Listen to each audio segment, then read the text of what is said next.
आप लोग लगातार श्रवण कर रहे हैं वीतराग श्रवण भगवान महावीर की अमृतमय वाणी श्री सूत्र कृतांग सूत्र के सूत्रों के माध्यम से।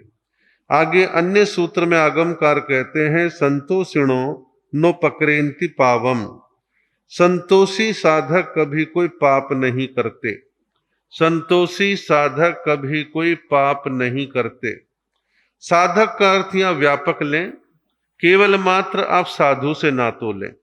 साधु साध्वी श्रावक श्राविका कोई भी है, यदि उसके जीवन में संतोष है यानी लोभ नहीं है तो वो कोई पाप नहीं करते। आप कहोगे ऐसा कैसे हो सकता है?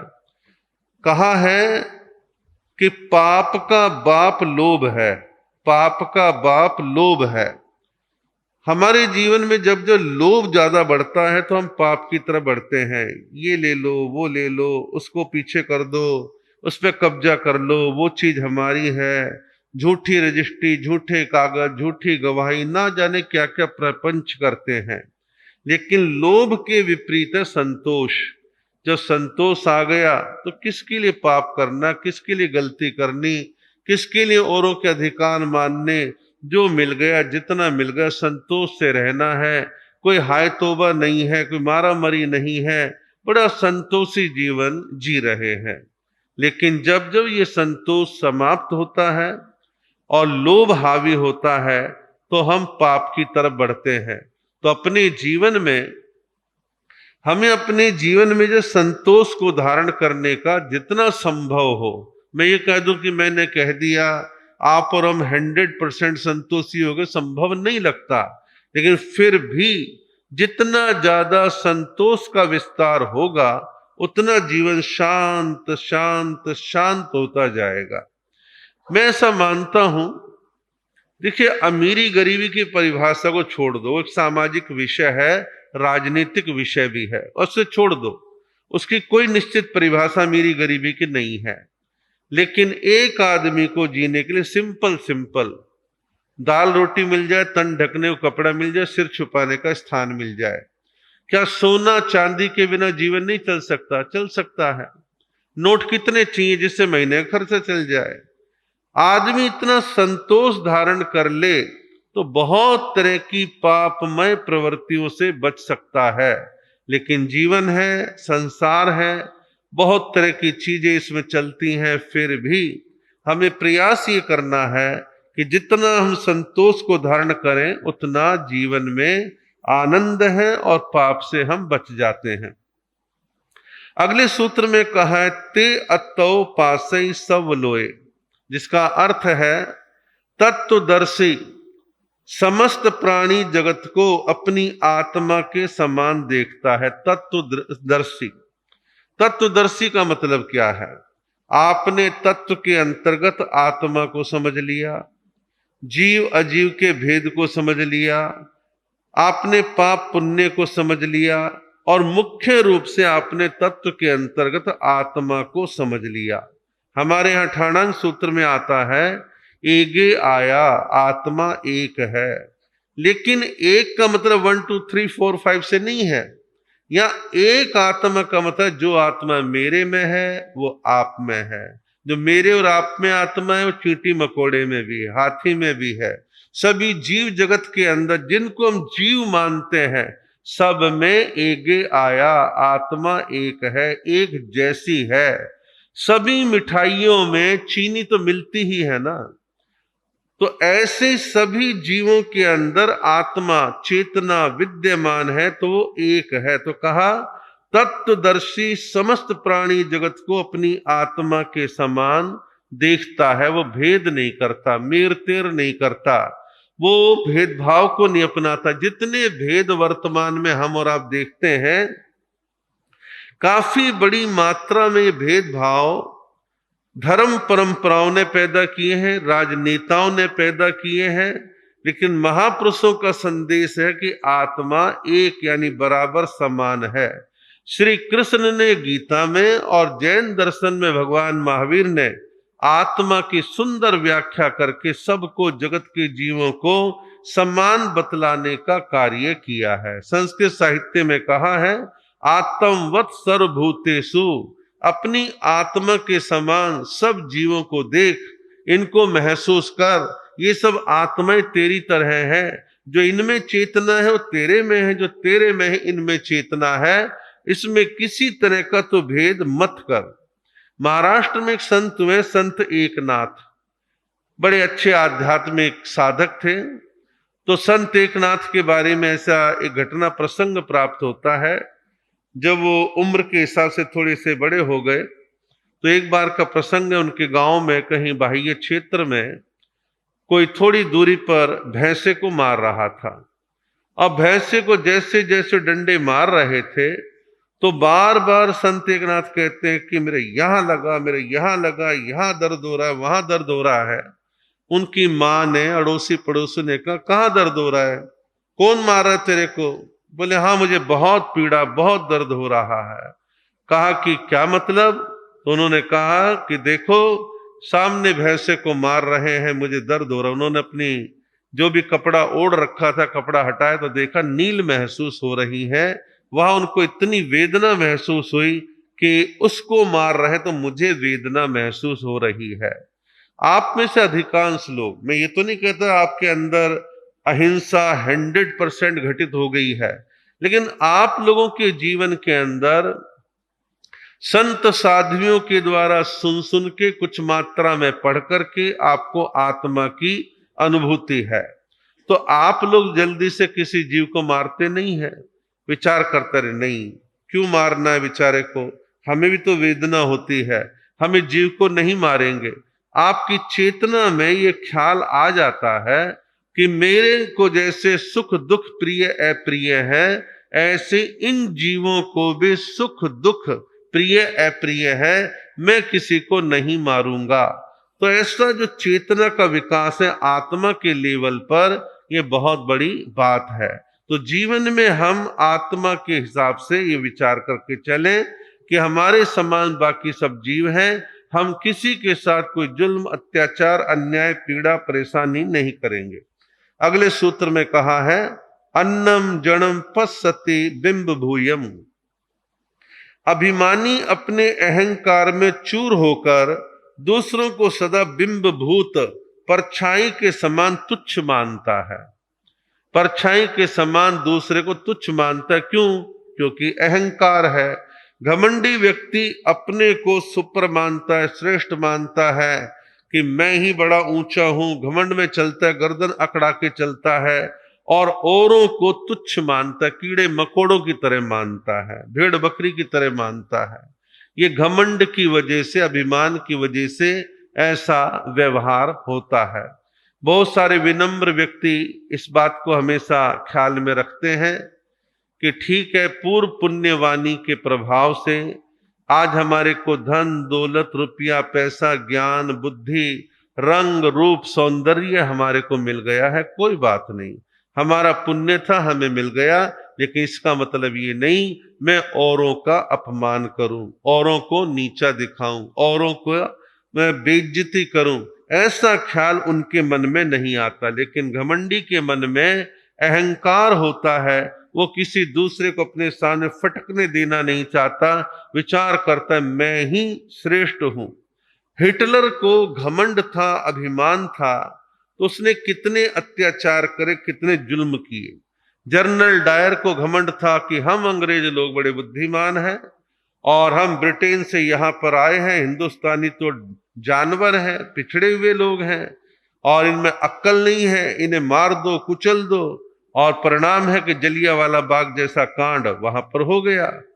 जितने जितने दुनिया में तानाशाह शासक हुए हैं, उन घमंडी तानाशाह शासकों ने प्रजा को रोंदा है, अधिकारों को छीना है, शोषण किया, अत्याचार किया है। तो घमंड में, अभिमान में व्यक्ति औरों को बिंब भूत, परछाई की तरह, क्या है परछाई, थोड़ा सा इधर उधर हुए परछाई हट गई, तो बिंब भूत परछाई की तरह मानते हैं। एक व्यक्ति हमारे टच में तब तो दुनिया में नहीं रहा, मिनट मिनट में, घमंड में तो सरकारी अफसर था ना, तो पैसा भी था, सरकारी अफसर भी था, दोनों चीजें थी।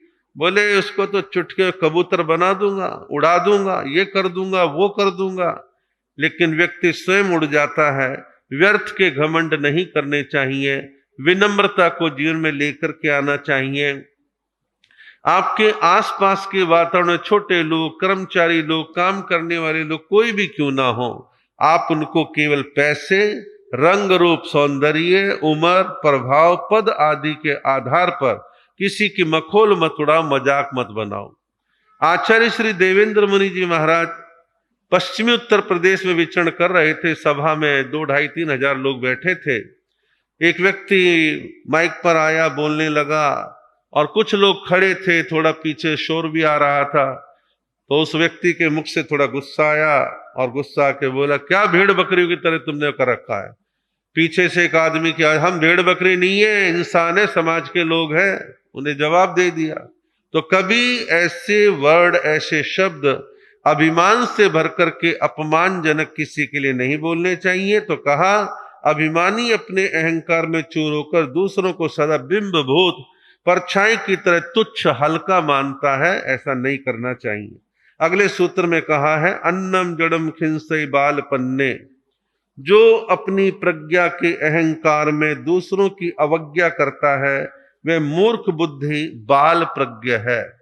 जो अपनी प्रज्ञा के अहंकार में, प्रज्ञा कहते हैं बुद्धि, अपने बुद्धि के अहंकार में बड़ा पढ़ा लिखा हूं, मैं बड़ा दार्शनिक हूं, मेरे जैसा कोई ज्ञानी नहीं, मेरे जैसा कोई बोलने वाला नहीं, मैंने कितने ग्रंथ, कितनी पुस्तकें, कितना साहित्य, कितनी डिग्रियां मैंने प्राप्त कर ली। तो जो अपनी प्रज्ञा के अहंकार में दूसरों की अवज्ञा करता है वह मूर्ख बुद्धि बाल प्रज्ञ है। हमारे यहाँ बाल कहते हैं अज्ञानी को, प्रज्ञ कहते हैं बुद्धि तो है लेकिन अज्ञानी भी साथ में। बाल अज्ञानी, मूर्ख बुद्धि कहा है।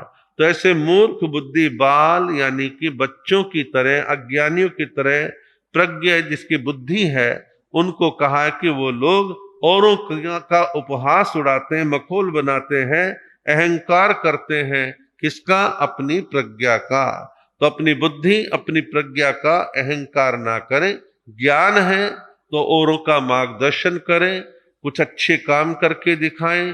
केवल कोरा अभिमान जो है अपने नहीं पालना चाहिए। अगले सूत्र में कहा, जे क्षेम से विप्पमायम न कुज्जा, चतुर वही है जो कभी प्रमाद ना करे। चतुर वही है जो कभी प्रमाद ना करे। अब देखिए, हम भी कई बार प्रवचन में बार बार प्रमाद और अप्रमाद की चर्चा आप लोगों के सामने करते हैं।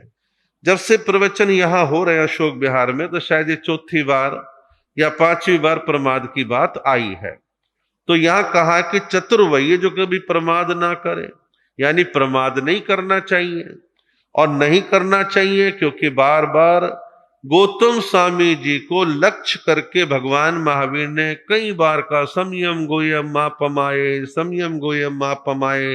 हे गौतम, समय मात्र का भी प्रमाद नहीं करना चाहिए। वास्तव में जो प्रमाद नहीं करते वो चतुरी तो है, होशियार ही तो है धर्म के क्षेत्र में। अपना समय, अपनी ऊर्जा, अपने भाव गलत दिशा में क्यों लगाएं? हम अच्छी दिशा में लगे, यानी कि प्रमाद छोड़ें, अप्रमाद की अवस्था में आए। तो कहा कि चतुर वही है जो कोई प्रमाद नहीं करता। और मैंने आपको पहले भी कई बार कहा, फिर भी कह रहा हूं कि प्रमाद क्या है। प्रमाद का मतलब है मद, अहंकार नहीं करना, मद्य यानी नशा नहीं करना। फिर कहा विषय, कि विषयों में ज्यादा तल्लीन नहीं होना। 5 इंद्रियों के जो विषय है, सुनना, देखना, सूंघना, चखना, स्पर्श करना, सब करते हैं, सब खाते पीते देखते हैं, देखो, लेकिन राग द्वेष की प्रणति मत करो। अपनी इंद्रियों की शक्ति को गलत विषयों की तरफ मत जाने दो। नॉर्मल वे में जो जीने के लिए करना आवश्यक है उसका सेवन कर लो, लेकिन बहुत ज्यादा इंद्रियों के गुलाम मत बनो। प्रमाद का एक अर्थ है कषाय नहीं करना। कषाय करते तो प्रमादी, नहीं करते तो अप्रमादी। तो कषाय क्रोध, मान, माया, लोभ, इनका सेवन नहीं करना। फिर का निद्रा, नींद का लेना। नींद का लेना बुरा नहीं है, मर्यादित नींद लेना, उचित परिमाण में नींद लेना, 6-7 घंटे सो जाना, लेकिन कुंभकर्णों की तरह 10-10, 12-12 घंटे सोना या बेटाइम सोना, और कुछ लोगों को मन में एक साइकोलॉजिकल रहता है, हमें तो 12-1 बजे पहले नींद नहीं आती। ऐसा कुछ नहीं है। आपने अपनी नींद की घड़ी को स्वयं डिस्टर्ब कर रखा है। अब दिन में 4 घंटे सो गए तो रात को कहां से नींद आएगी? नहीं आएगी। आपको दिन में विश्राम करना है। बढ़ती हुई उम्र में आप थक जाते हो तो आप 12 से 3 के बीच में आधा 1-1.25 घंटा विश्राम कर लिया तो वो तो समझ में आता है, लेकिन रात वाली नींद दिन में पूरी कर रहे हो कोई मतलब नहीं। और एक फैक्ट है, कभी चेक करके देखना, 9 से 12 के 3 घंटे की नींद आम नींद से 6 घंटे जितनी आप नींद लेते हैं, वो 3 घंटे वाली नींद 9 से 12 इतनी इफेक्टिव होती है कि पूरा बॉडी को रिलैक्स कर देती है। लेकिन लोग सोते ही नहीं। वो समय बड़ा बेहतरीन होता है। और मैं किताब में पढ़ रहा था उस जमाने में, खैर जैसा भी है, आचार्य विनोबा भावे 8, 8:15 बजे सो जाया करते थे। आपके जो 3 पीढ़ी पीछे बुजुर्ग थे, हरियाणा के, पंजाब के, यूपी के, जहां के भी लोग थे, शाम हुई, लाइट वगैरह होती, टीवी होते नहीं थे, मनोरंजन के साधन नहीं थे, शाम को दिन छुपते छुपते खाना खा लिया, संध्या कर ली और 8, 8:30 बजे सो गए। सुबह 3 बजे 4 बजे उठ जाते थे। सारा दिन उनका पूरा टाइम टेबल बढ़िया तरीके से निकलता था। तो आदमी ने स्वयं अपने टाइम टेबल को डिस्टर्ब कर रखा है। समय पर सोने की आदत बन जाए तो कैसे आंख नहीं खुलेगी? कुदरत का एक सिस्टम है कि 6, 6.5 घंटे नींद पूरी अपना आप आंख खुल जाएगी। अब प्रमाद में पड़े रहो, पड़े रहो, पड़े रहो, सपन देखते रहो, कोई मतलब है? और सपन भी कोई सार्थक दिखाई नहीं देते ऐसी नींद में, बस उठ पटांगी दिखाई देते हैं, मार धाड़ ये वो हो गया। और जब दिन भर व्हाट्सएप पे हिंदू मुस्लिम पढ़ोगे तो वही दिखाई देगा कि घर के बाहर आ गए, आ गए, आ गए। तो भाव कहने का ये है कि हम अपने जीवन के अंदर प्रमाद को छोड़े और अप्रमाद को अंगीकार करें तो निद्रा सीमा में। फिर कहा वी कथा, मैंने पहले ही बतलाया था, कथा वो जिसके पढ़ने सुनने देखने से जीवन का निर्माण हो। वी कथा वो है जिसके पढ़ने सुनने देखने से मनों में विकार आए, राग द्वेष आए, मेर तेर पैदा हो, वो वी कथा है। व्हाट्सएप और यूट्यूब पे 70% झूठ परोसा जाता है जो आपको वी कथा की ओर लेकर के जाता है। कईयों में इतनी कॉमन सेंस नहीं होती, मैं देख क्या रहा हूं, और बस सच झूठ देखा, बस उसका प्रचार करने लग गए, शेयर करने लग गए। ये तो देखो कि किसके ऑथेंटिक वो कंटेंट्स है या नहीं है। और इसने बड़ा घातक काम किया पूरे मानव समाज के अंदर, सोशल मीडिया ने। जहां एक जागृति पैदा करी है वहीं कबाड़ा भी दे दिया साथ में। अब कबाड़े को फिल्टर करने की क्षमता हर किसी के पास है नहीं, फेक न्यूज पर भरोसा कर लेते हैं। तो कहने का भाव यह है, प्रमाद छोड़ने की बात इस सूत्र में कही है। चतुर वही है जो कभी प्रमाद ना करे। आप भी चतुर लोग हैं, हमें भी चतुर होना चाहिए कि हम सब प्रमाद को छोड़ें, अप्रमाद में आए। आगे के सूत्रों की आगे चर्चा करने का भाव रहेगा। आप आते रहें और वीतराग श्रवण भगवान महावीर की वाणी को सुनते रहें।